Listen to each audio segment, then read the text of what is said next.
Welcome back and welcome to forest मीनियंस।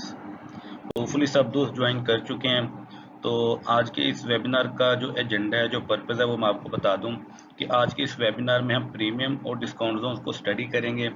जैसा कि premium और डिस्काउंट जोन के लेक्चर में मैंने आप लोगों से एक क्वेश्चन किया था कि डिस्काउंटेड जोन सेल साइड के लिए ऊपर क्यों होता है। जैसा कि जब भी हम किसी पेड़ को सेल करते हैं तो ऊपर हाई प्राइसेस होती हैं, और हाई प्राइसेस कभी भी डिस्काउंटेड प्राइस नहीं होती। लेकिन सेल साइड में हम कहते हैं कि हमारा डिस्काउंटेड जोन ऊपर वाली साइड पे है। तो इसके पीछे क्या लॉजिक है, क्या रीज़न है, आज हम इस चीज़ को भी स्टडी करेंगे।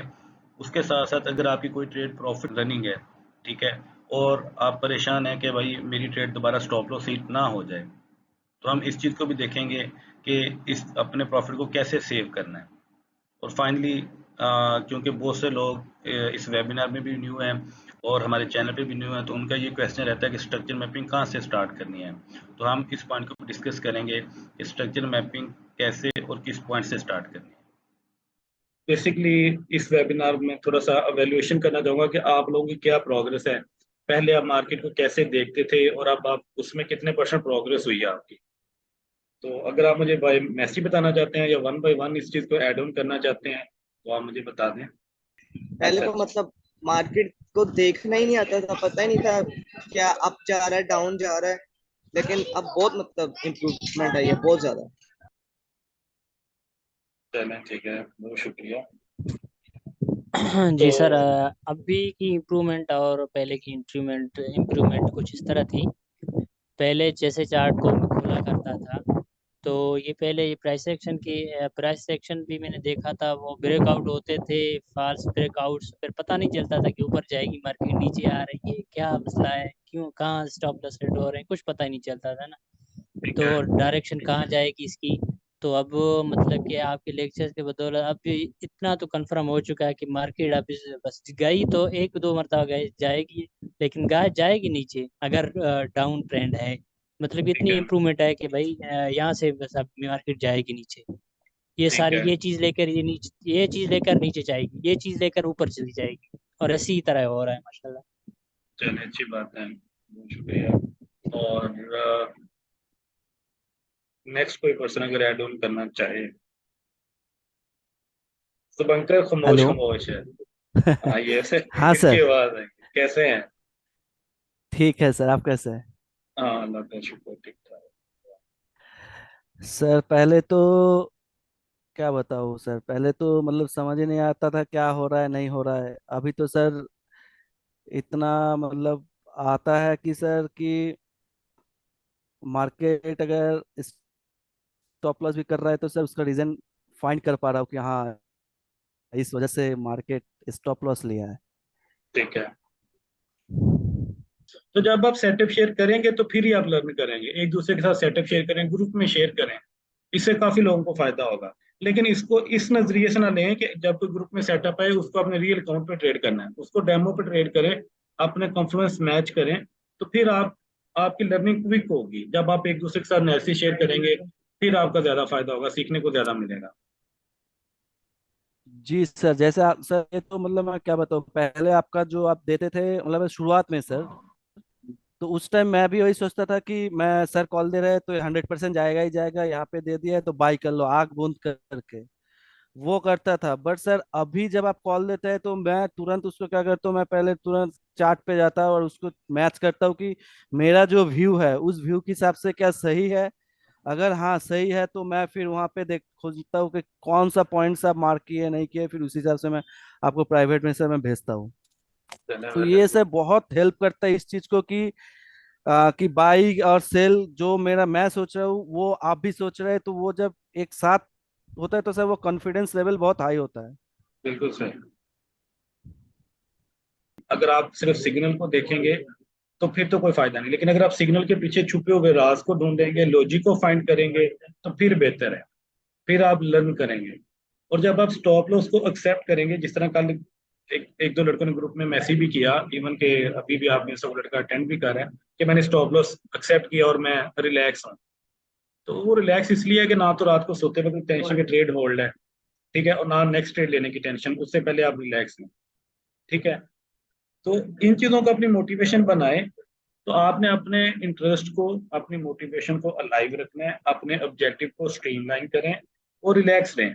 एक चीज अपने माइंड से निकाल दें कि ये कोर्स पूरा नहीं होगा, और ये भी अपने माइंड से निकाल दें कि ये कोर्स कभी पेड हो सकता है। ये इंशाल्लाह फ्री स्टार्ट हुआ है, हम इसको फ्री अपना ऑब्जेक्टिव में मीट करेंगे, लेकिन उसमें आपकी इनपुट चाहिए। इनपुट क्या चाहिए? ग्रुप में एक दूसरे से कोऑर्डिनेट करें, कम्युनिकेट करें, सेटअप शेयर करें। और अभी मैं हमेशा आपको एक बात कहता हूँ कि 6 महीने अपना डेमो अकाउंट मेरे साथ लेके चलें, रियल ट्रेड ना करें। बिलीव करें कि अगर आज तक हमें जो 4 महीने हो गए ना आप लोगों के साथ, या 3 महीने, तो इन 3 महीनों में 2 महीने में लोगों को यही जवाब देता रहा हूँ कि मेरी ट्रेड इस तरफ जा रही है, मैं क्या करूँ, इधर लॉस में जा रही है, क्या करूँ, कहाँ उसको होल्ड करूँ। लेकिन इंस्ट्रक्शन देने के बावजूद फिर लॉस हो जाता है। उसकी क्या रीजन है कि जब मैं एक एडवाइस देता हूँ तो वो एडवाइस को सिर्फ अपने कॉन्फिडेंस मैच करने के लिए कंसिडर करते हैं, लेकिन उस पर अमल पैरा उतरे नहीं होते। अमल पैरा क्यों नहीं होते? क्योंकि उनको रिस्क का नहीं पता, उनको मार्केट की कंडीशन का नहीं पता। तो अभी मैं आप लोगों को यही एडवाइस करूंगा, जितने मर्जी बुरे हालात हैं आप लोगों के, जितनी मर्जी आपकी मजबूरी है प्रॉफिट कमाने की, पैसे बनाने की, अभी इस ऑब्जेक्टिव को साइड पे रखें। डेमो अकाउंट ओपन करें मिनिमम पॉसिबल इक्विटी का। मैं हमेशा रिकमेंड करता हूं कि $200 से स्टार्ट करें डेमो अकाउंट। 0.01 की लॉट के साथ ट्रेड लिया करें। सेटअप अपना रिस्क और रिवार्ड 1:3 के साथ डिजाइन करें। 1:3 का मतलब है कि अगर आपका 20 पिप स्टॉप लॉस है तो टीपी आपका मिनिमम 60 पिप होना चाहिए। अगर आपका स्टॉप लॉस 50 पिप्स है तो आपका टीपी 150 पिप्स होना चाहिए। एक बात अपने माइंड से निकाल दें कि छोटा स्टॉप लॉस किसी भी ट्रेडर की कामयाबी नहीं होता, कि मैंने अगर छोटा स्टॉप लॉस लगाया तो मैं कामयाब हूँ। हमेशा सेफ स्टॉप लॉस आपकी कामयाबी है। और सेफ स्टॉप लॉस किस पे डिपेंड करता है? आपकी रिस्क और रिवार्ड पे। हो सकता है कि आपने 10 पिप का स्टॉप लॉस लगाया है, बड़ा सेफ है, लेकिन टीपी आपका दो दो पिप में आती है, आप ट्रेड क्लोज कर देते हैं। ये भी हो सकता है कि आपने स्टॉप लॉस 50 पिप्स लगाया है और टीपी आप 15 पिप लेते हैं, तो फिर आपका रिस्क और रिवार्ड जीरो है, फिर आपका अकाउंट नेगेटिव में रहेगा। ठीक है? तो आपने कोशिश ये करनी है कि जब भी आपने ट्रेड लेनी है तो पहले आपने सोचना कि यार अगर मेरा स्टॉप लॉस 30 पिप बन रहा है तो मेरा टीपी वहां 90 पिप्स बन रहा है कि नहीं, यानी 1:3 रिस्क और रिवार्ड बन रही है कि नहीं। अगर नहीं बन रही तो सेटअप को छोड़ दें। हमने अपना नजरिया वही रखना है, सेटअप और रूल्स वही रखने हैं, और सबसे बढ़ के अपनी रिस्क और रिवॉर्ड रेशो वही रखनी है। अभी मेरे साथ एक लड़का डिस्कस कर रहा था कि सर मैं सम टाइम जब ट्रेड लेता हूँ तो वो प्रॉफिट में जाती है, लेकिन वहां मेरी लॉट छोटी होती है। सम टाइम मैं जब बड़ी लॉट लेता हूँ तो वो स्टॉप लॉस हो जाता है। तो ये आपका सबसे बड़ा फेलियर है। फेलियर कैसे? कि अगर आपको रिस्क, आपको ये नहीं पता कि मैंने रिस्क कैसे डिफाइन करना है, तो फिर आप नुकसान में हैं। अगर उसने टेक प्रॉफिट 100 पिप का लिया और उसकी लॉट थी 0.1 की, और जब उसने स्टॉप लॉस लिया तो लॉट साइज था 0.5 का, यानी उसने 4 गुना ज्यादा अपना रिस्क पहली ट्रेड से लिया, तो वो ओवरऑल 3 से 4% ज्यादा ड्रॉ डाउन, यानी कि ज्यादा उसका ट्रेड लॉस में चला गया, अकाउंट लॉस में चला गया। तो कैसे इस चीज को मैनेज करना है? दो तरीके हैं। जो तो फिक्स लॉट को यूज करते हैं, फिक्स लॉट का मतलब है 0.01, 0.2, 0.5, 0.23, यानी कोई भी नंबर। तो आपने अपनी वो लॉट साइज फिक्स रखनी है, चाहे जितना मर्जी शोर सेटअप मिले, जितना मर्जी बुरा सेटअप हो, मार्केट की कोई कंडीशन हो, अपना स्टॉप लॉस फिक्स रखें। फिक्स का क्या मतलब है? कि वही 1:3, अगर आपने 10 पिप स्टॉप लॉस लिया है तो 30 पिप टेक प्रॉफिट को टारगेट करें। ठीक है? लेकिन लॉट साइज सेम रखें हमेशा, लॉट साइज हमेशा सेम रखें। फिर आप अपने अकाउंट को at the end of the month देखेंगे, तो अगर आपका कन्वर्जन रेट 40% भी सक्सेस रेट है ना, तो आपका अकाउंट प्रॉफिट में होगा। ठीक है? तो बाद में ट्रेड को कैसे मैनेज करना होता है ये भी मैं थोड़ा सा बता देता हूँ। ट्रेड मैनेज करने का ये तरीका है कि अगर आपका 1:3 सेटअप है, 1:3 का मतलब है कि अगर आपने 30 पिप्स के स्टॉप लॉस के पीछे 90 पिप्स टेक प्रॉफिट लगाया है, तो जैसे आपकी एंट्री 40 या 30 पिप प्रॉफिट में आती है तो आप अपनी एंट्री को ब्रेक इवन कर दें। अब ब्रेक इवन अगर लोगों को, होपफुली मैं उम्मीद करता हूँ सबको करना आता होगा, और अगर ब्रेक इवन नहीं करना। आता है सर, नहीं आता है। अच्छा ब्रेक इवन ब्रेक, क्या है सर? यस सर, आता है सर। अच्छा ब्रेक इवन का नहीं पता, तो मुझे पता होता तो मैं पहले लेक्चर इसी पे करता, लेकिन खैर ब्रेक इवन मैं आपको बता देता हूँ। सर गोल्ड का आज जो सेटअप था सर, उसी सेटअप पे बता दीजिए ना। उस पर बताऊंगा, लेकिन MT4 ओपन करूंगा तो फिर है ना लफ्जों में बताऊंगा तो शायद। चलिए मैं आपको पहले एक्सप्लेनेशन देता हूँ। बेसिकली ब्रेक इवन का मकसद ये होता है कि जब आप कोई ट्रेड लगाते हैं, फॉर एग्जांपल आपकी एंट्री है, हाँ जी 1949, और एसएल मेरा था 1946, हाँ जी ये देखें।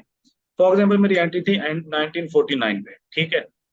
और एंट्री लगाने के बाद मेरी ट्रेड जब रनिंग प्रॉफिट में गई 1951 54 तक गई, ठीक है। जब आपको ये 40 पिप्स या 50 पिप्स का प्रॉफिट नजर आ रहा है ना, तो जब इस तरह ट्रेड आपकी प्रॉफिट में आए, प्रॉफिट में ब्रेक इवन सिर्फ तभी सेट होगा जब आपकी ट्रेड प्रॉफिट में होगी, ठीक है। अच्छा। ब्रेक इवन कब सेट होगा? Break even only in profit, ठीक है। अब ओनली इन प्रॉफिट का क्या मतलब है कि जब आपकी ट्रेड, आपकी एंट्री है 1949, आपकी ट्रेड 1954 पे जा रही है, तो ब्रेक इवन कैसे लगाना है? आपने सिंपल अपना जो स्टॉप लॉस है उसको क्या करना है, 1949.3 कर देना है, सॉरी 1949.3। क्या मतलब कि आपकी एंट्री से कोई 3 पिप ऊपर कर देना है। इसका क्या फायदा होगा? जब ट्रेड वापस आके आपके स्टॉप लॉस को यानी दोबारा नीचे आएगी, तो वो इस एंट्री को हिट करते ही क्लोज हो जाएगी, ठीक है ना। यानी वहां ट्रेड, ये वाली जो वैल्यू है ये ब्रेक इवन वैल्यू है, और जैसे ही दोबारा प्राइस 1949.3 पे आएगी तो आपकी ट्रेड क्लोज हो जाएगी, अच्छा, ठीक है। इसको कहते हैं ब्रेक इवन। मतलब मतलब थ्री पिप्स ऊपर लगाना है। वो आपकी मर्जी है, उसको 0 पिप पे लगा दें, 3 पिप पे लगा दें। अभी मेरे पास मोबाइल पे एक एंट्री मेरी प्रॉफिट में रनिंग है। चले मैं अभी गोल्ड ओपन करता हूँ, इसका स्क्रीनशॉट मैं ग्रुप में भी शेयर कर दूंगा, बल्कि मैं भी आपको ग्रुप में शेयर करता हूँ, आप चैट ओपन करें, सब देख लें। मेरी एंट्री है 1931.5 पे, तो मैंने 1931.3 ये अपना ऐसे लगा दिया। डिस्कशन ग्रुप में मैंने अभी पिक ड्रॉप किया, वो आप देख लें। मिल रही है सर। हाँ जी। अब देखें मेरी आया ट्रेड, अब देखें कि ग्रुप में देखें मैंने जो पिक ड्रॉप किया है कि जो मेरे ट्रेड थी वो मेरी प्रॉफिट में चल रही है, तकरीबन 40 पिप्स प्रॉफिट में है, ठीक है। तो मैंने क्या किया, अपनी एंट्री के कुछ तकरीबन 2.5 पिप मैंने ऊपर अपना स्टॉप लॉस सेट कर दिया। अब इसका क्या फायदा होगा? अब मैं वेबिनार कर रहा हूँ, मैंने अपने अकाउंट को बार बार नहीं देख सकता, तो जैसे ही ट्रेड मेरे दोबारा स्टॉप लॉस को हिट करेगी तो मेरी ट्रेड ब्रेक इवन में क्लोज होगी। ब्रेक इवन का क्या मतलब है? नो प्रॉफिट नो लॉस, ठीक है ना। तो जब भी आप ट्रेड लगाएं, आपकी ट्रेड प्रॉफिट में हो 30 से 40 पिप्स, तो आप उसको ब्रेक इवन लगा दें। लेकिन आपका ऑब्जेक्टिव क्या होता है? अगर आपका डेली ऑब्जेक्टिव 50 पिप्स है तो सिंपली 50 पिप को लें, ट्रेड को क्लोज करने, बाद में मार्केट जहां मर्जी जाए, वो हमारा कंसर्न नहीं होना चाहिए। अच्छा, और सर जो टारगेट 50 पिप्स का है उससे पहले हम प्रॉफिट नहीं बुक कर सकते हैं? नहीं कर सकते हैं, नो इशू। आप लोगों का कोई क्वेश्चन हो तो शेयर करें। सर लाइव मार्केट में गोल्ड में अभी जो पिछले कुछ समय से जो ऊपर से सेंज अप करेक्टर होकर डाउन साइड आने लगा, H4 का टाइम फ्रेम में थोड़ा सा कंसोलिडेशन और एक्सपेंशन थोड़ा समझा दीजिए। गोल्ड में H1 में H4 अच्छा ये H4 है, ठीक है। हाँ जी ये H4 है, इसमें क्या एकदम हुआ? टॉप, एकदम टॉप से, मतलब जब मार्केट डाउन साइड में स्टार्ट किया, यहाँ से थोड़ा सा अपने जो प्राइस सर्कल है थोड़ा सा अच्छे से समझा दीजिए। ठीक है, होपफुली आपने देखा होगा प्रीमियम एंड डिस्काउंट का स्टडी किया, यस। उससे पहले हमने प्राइस साइकिल यस। को स्टडी किया। तो प्राइस साइकिल में जो 4 एलिमेंट है ना, उसमें हमने देखा कि फेयर वैल्यू गैप तभी बनता है जब मार्केट एक्सपेंशन करती है, यानी वो एक्सपेंशन फेज में आता है। और हमने एक्सपेंशन में ये स्टडी किया था कि जहां एक्सपेंशन होगी वहां मार्केट अपने फुटप्रिंट्स छोड़ के जाएगी। ऐसा ही है ना? बराबर। ठीक है। तो उस प्राइस साइकिल को स्टडी करने का पर्पज ये है, जैसे मैं आपको ये पर्पज बताता हूँ। अभी यहाँ सिंपल बात करते हैं, ये देखें, मार्केट टोटल ट्रेंडिंग फेज में थी, ये टोटल कंप्लीट ट्रेंड कर रही थी मार्केट। लेकिन यहाँ आगे क्या हुआ? अब मार्केट क्या कर रही है? कंसोलिडेट, ठीक है। अच्छा, कंसोलिडेशन बॉक्स फेज नहीं होती, लाजमी नहीं होता कि कंसोलिडेशन इसी बॉक्स के अंदर मार्केट रहे, ठीक है। कंसोलिडेशन इसको भी कहते हैं, इसको कुछ लोग रिट्रेसमेंट भी कहते हैं। लेकिन कंसोलिडेशन और रिट्रेसमेंट में एक फर्क होता है, जो हमने लास्ट टाइम भी बताया था। कंसोलिडेशन क्या करती है?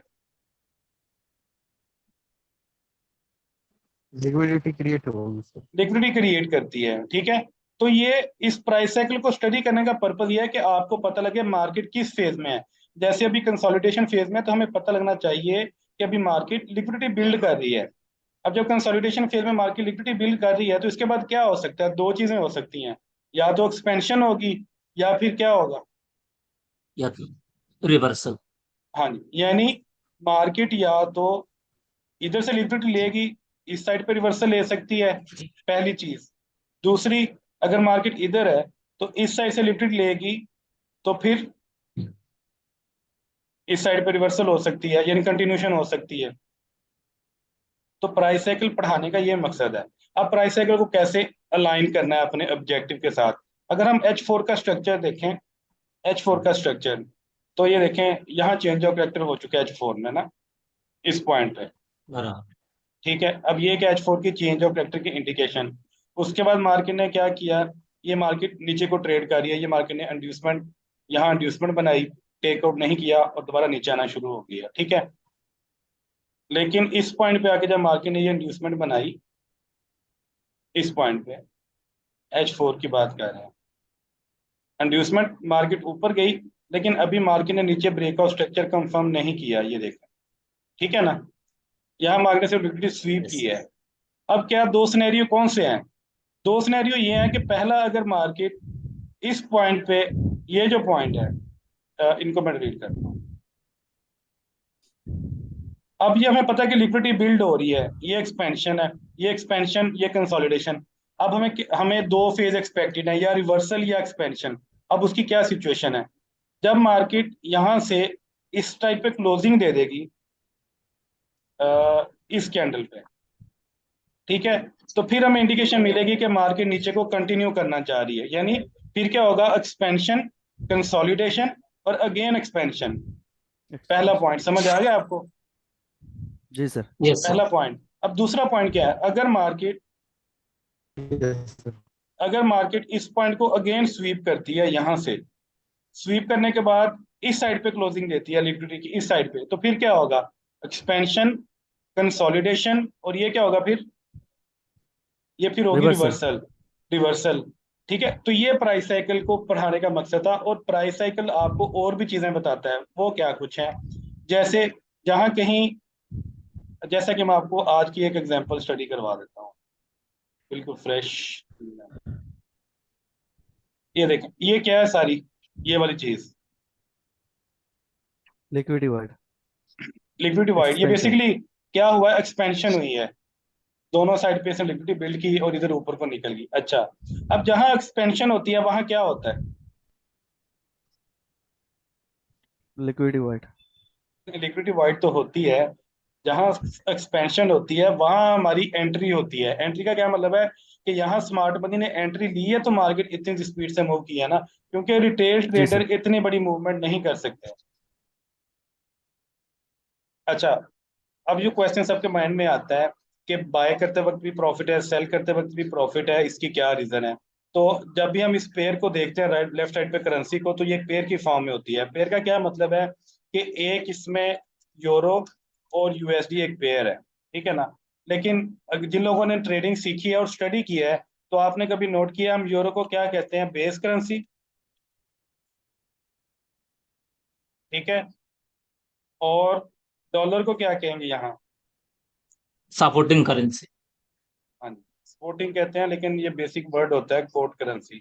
चलिए आप स्पोर्टिंग कह लें या कोड करेंसी कह लें। अच्छा, अब ये देखें, अब इसको बेस करेंसी क्यों कहते हैं? क्या ऐसी रीजन है जिसकी वजह से हम इसको बेस करेंसी कहते हैं? ये आपने कभी सोचा है? नहीं सर। अच्छा, अब सोचने की क्या सोचना चाहिए था।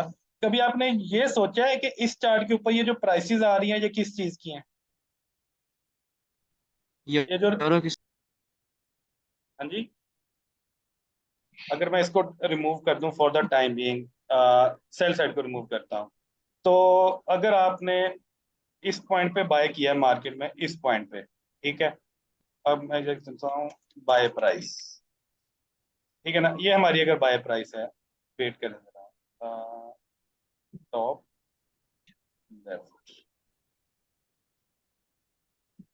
अच्छा, ये मेरी अगर बाय प्राइस है, यानी कि 1.808, तो इसका क्या मतलब है कि आपके अगर पेयर को देखें तो आपके एक यूरो में $1.08 है। ठीक है ना। बराबर। ठीक है। अच्छा, अब बेस करेंसी यहाँ फिर कौन सी हुई, मतलब जिसकी बेस पे ये चार्ट डिजाइन किया गया वो आपकी फिर यूरो है। यानी ये जो आपका सारा चार्ट है, इसमें अगर आप वैल्यूएशन देखेंगे चार्ट की, तो जहां जहां ये ऊपर जाएगा, फॉर एग्जांपल अगर ये प्राइस इस पॉइंट के बजाय यहाँ कहीं होती, तो यहाँ इस पॉइंट पे यूरो इज इक्वल टू $1.868। ठीक है, इसका क्या मतलब है कि यूरो का रेट बढ़ रहा है ऊपर की तरफ। पॉइंट समझ आया आपको कि नहीं आया? जी सर। ये मतलब यूरो का प्राइस बढ़ रहा है, डॉलर वीक हो रहा है ना। डॉलर वीक हो रहा है। अच्छा, ये देखें, यहाँ जब हमने बाय किया 1 यूरो को, तो वो हमें कितने का मिला था, $1.08 का। और जब हम इस प्राइस पे आए तो वो कितने का बन गया, 1.086 का। यानी हमने क्या किया, प्रॉफिट अर्न किया। ठीक है ना। यस। अच्छा, अब बेसिकली क्या होता है, 1.0863, 1 डिवाइड बाई 1.0863, अगर हम यहाँ डॉलर की वैल्यू निकाल लें, तो यहां तक आते हुए डॉलर की वैल्यू रहेगी 0.9205। ठीक है, यहाँ $1 कितने के बराबर है, एक सेकंड रहो,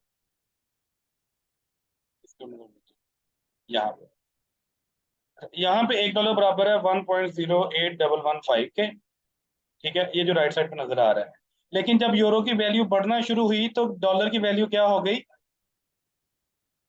कम हो गई। कि क्या किया मैंने, सिंपल इस वैल्यू को 1 से डिवाइड किया। अगर आप अपने मोबाइल का कैलकुलेटर ओपन करें तो आप देखेंगे कि 1/1 डिवाइड बाई 1.08639 करें तो आपको क्या आंसर आता है, चेक करें। वो आपका आएगा 0.925। चेक किया आपने?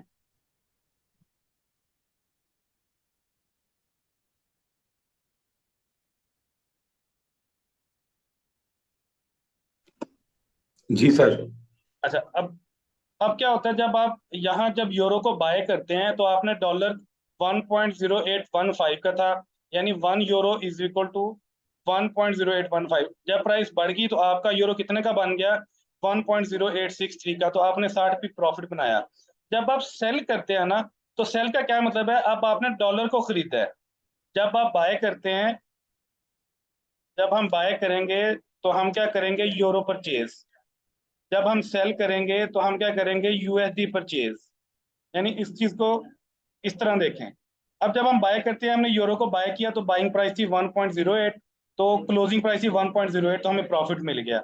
अब जब हम सेल करते हैं तो सेल का क्या मतलब है, हमने यूरो को सेल किया और यूएसडी डॉलर को बाय किया।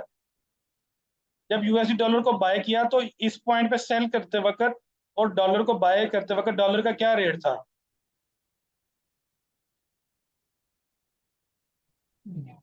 0.9205। 92। और जब मैंने 0.92 पे डॉलर को बाय किया, तो जब प्राइस नीचे आएगी इस पॉइंट पे, तो डॉलर का रेट नीचे को बढ़ेगा या कम होगा।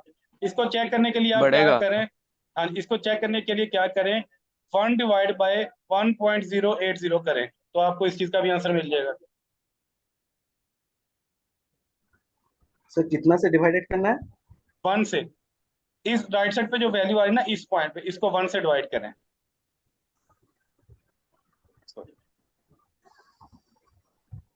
1.0881।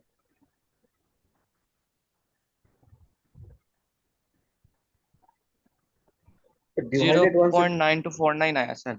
हाँ, यानी 0.925।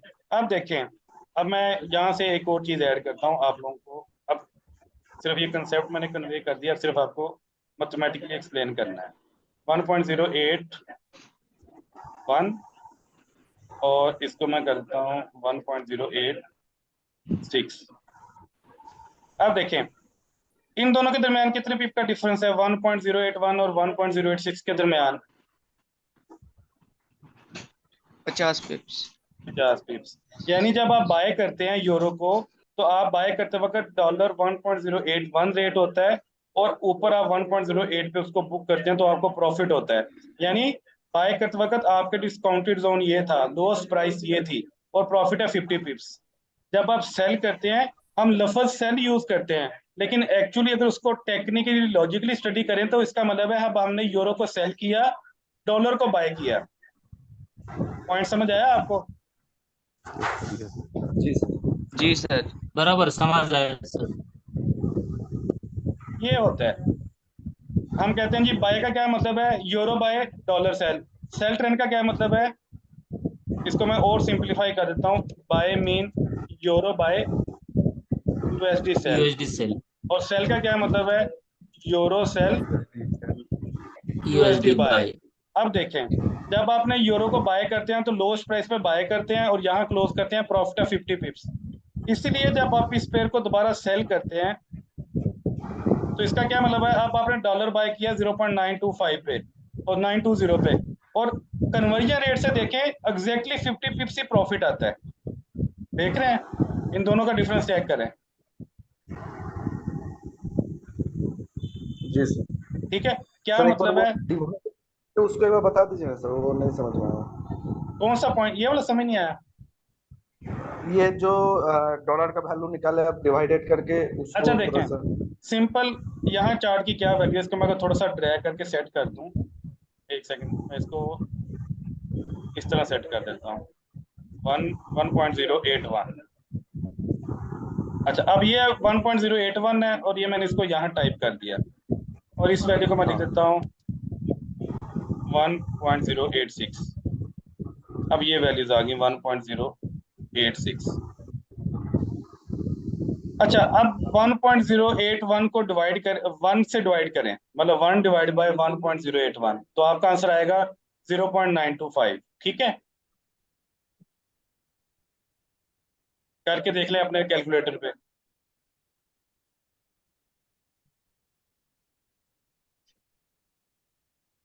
जी सर यही है। अच्छा, अब 0.9 सॉरी 1.86 को डिवाइड करें 1 से, तो फिर आपका आंसर आएगा 0.9205।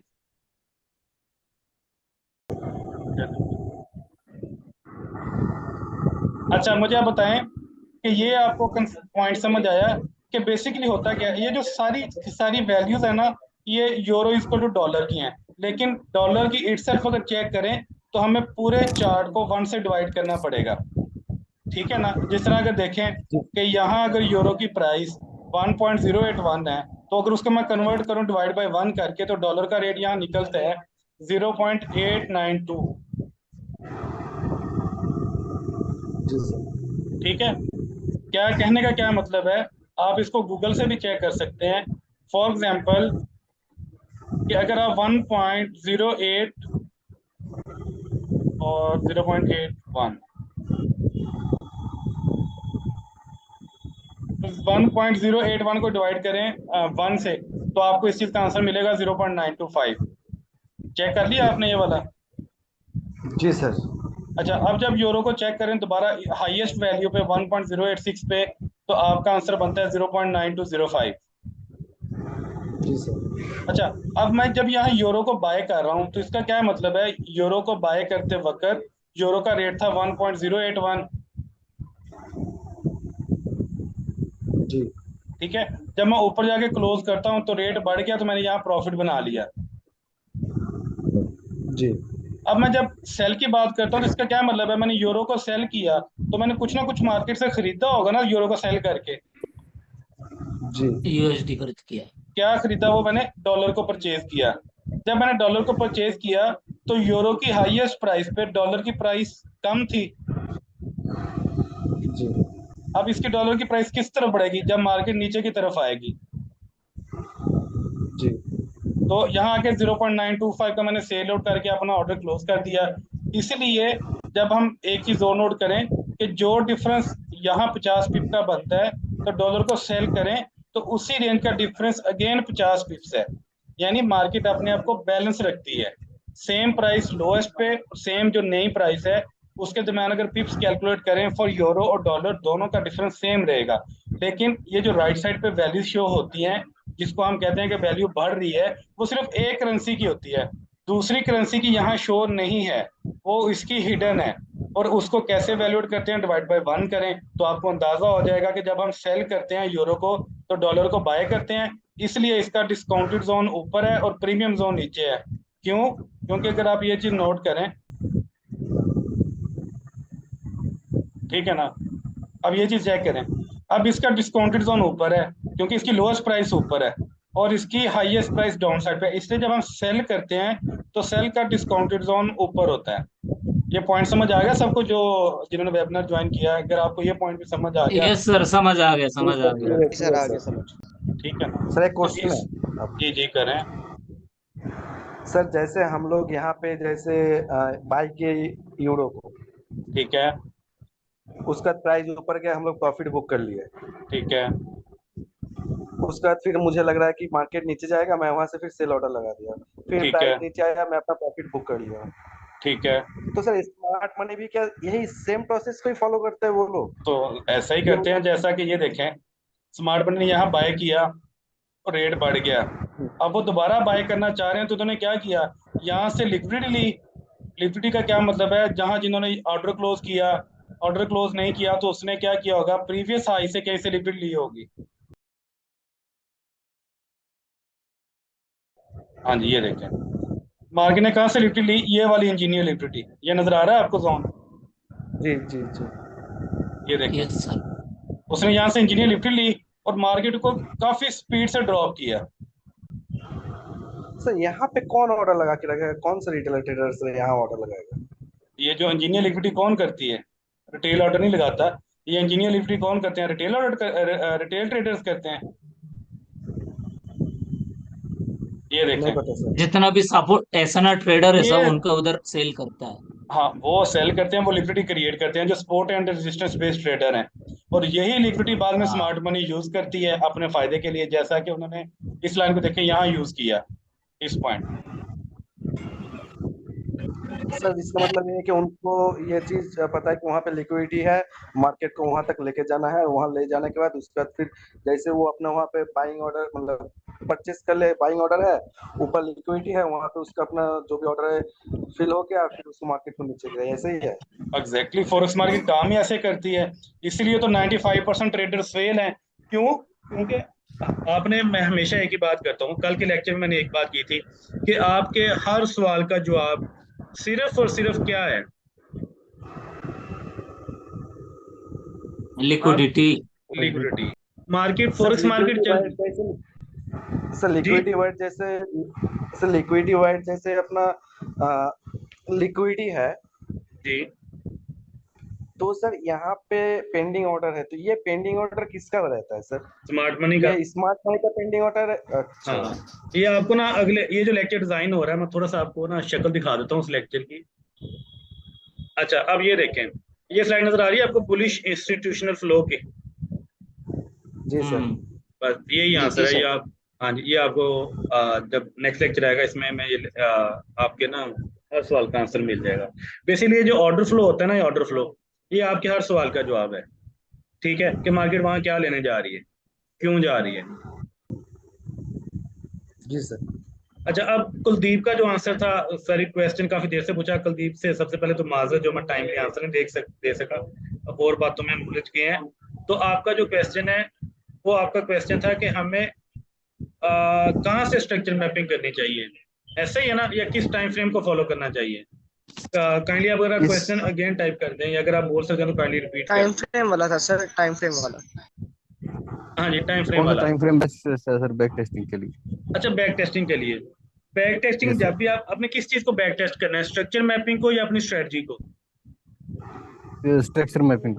हाँ जी, स्ट्रक्चर मैपिंग को। स्ट्रक्चर मैपिंग को टेस्ट करने के लिए सबसे आसान तरीका ये है कि मैं फॉर एग्जांपल कोई पेयर ओपन करता हूँ, जो कि हमेशा ये सवाल शुभंकर जिसका आंसर भी देता रहता है, हमने वेबिनार में भी डिस्कस किया है, लेकिन चले मैं आपको दोबारा एक्सप्लेन करता हूँ।